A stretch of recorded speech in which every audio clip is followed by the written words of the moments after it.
And I mean, you've been doing this since 2007, and I know you've had a little couple breaks here and there, but you've kept it pretty consistent, which I think is why you do have, the following that you do.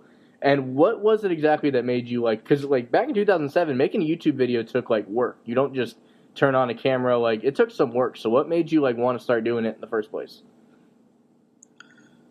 Actually, it's kind of funny because I don't know. I just saw a lot of people making a football video related content, and I think that the whole thing with Kyle Smith or Halen 88 and John John Ammo, it really got people started on the whole, responding to people, and obviously having, a genitalia measuring contest sometimes, who's better at trash talking. And, I kind of saw that, in high school I was a bit of an outcast, and I didn't really hang out with very many people. All I had was, kind of like my computer and my camera, and would just record myself and upload videos. And that's kind of like how I got started with it. It was kind of one of the first communities on the internet, and it was great while I lasted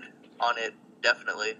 Right, I remember, probably 2 or 3 years later when I, like attempted to join in that realm. I remember making like your rookie class of whatever year that might have been. And yeah, there was it's just really people. It's funny because people were like, "Who is that?" Oh, really? So I'm glad. Yeah.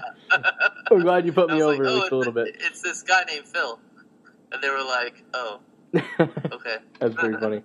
But yeah, I mean, there was always people, hashing back and things, and like, so did you start the term trash talk circle, or is that something that came from somewhere else that you just kept going?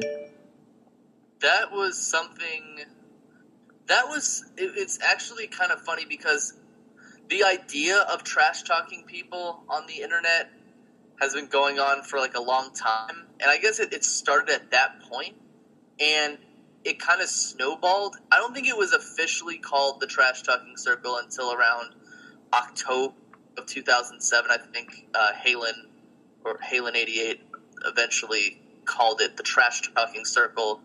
I guess that's when the name was coined.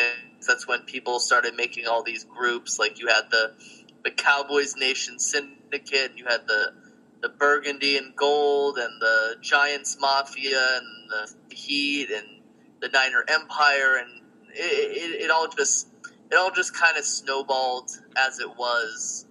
I definitely wasn't the first person to create it, but if you had hashtags back then, it would have been one of the biggest hashtags. I didn't even think of that. Yeah, that would definitely help it take off even more. I remember seeing the Philly Heat thing, and I was just like, I need to be a part of that. Like the second you see that, and all the other ones had different names. And people would do their forfeits if we lost this week, someone had to, sing the other team's fight song was something like that. But do you think it would still be would be going more today I don't think it would be going if we weren't all the age we were when it happened. Like, because now we're a little bit older. I'd like to think we're a little bit more mature, and there's still some videos that need making, but people aren't full force about it as they used to be. I think that it was something that, I don't know what you would call it, the perfect kind of atmosphere for it. It just happened at the time. YouTube was something that was new. Sharing videos was something that was new. Otherwise, you'd just use a message board or a forum.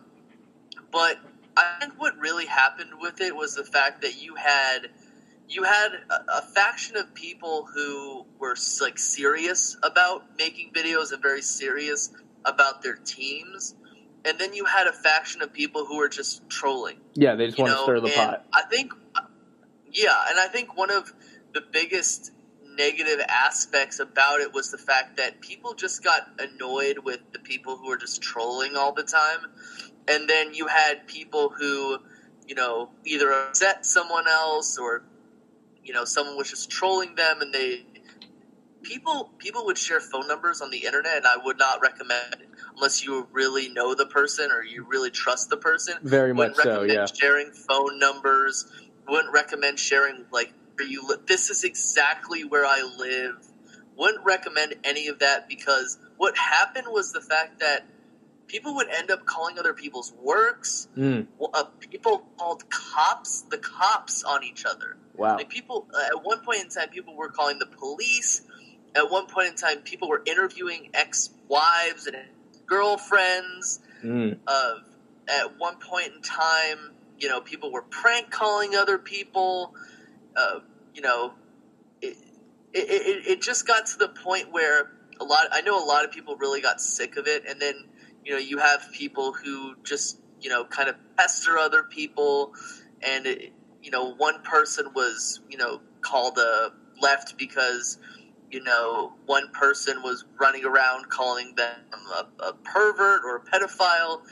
It's something that really got out of hand, and I think I said this at one point, and this probably would have excluded me, but I was like, if this was more organized, you would only have like 3 people at most in each fan base, and 3 people at most doing these things.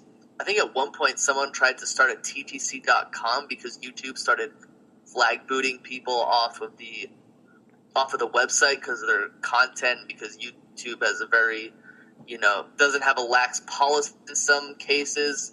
The monkeys at YouTube don't really put into account all the stuff that they do.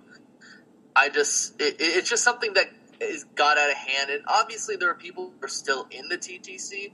There are people who make like TTC kind of videos like on their own, but I think that it was just a perfect storm at that time, and it's kind of like evolution. It was a perfect storm, and people started splitting off and doing their own thing or just leaving in particular.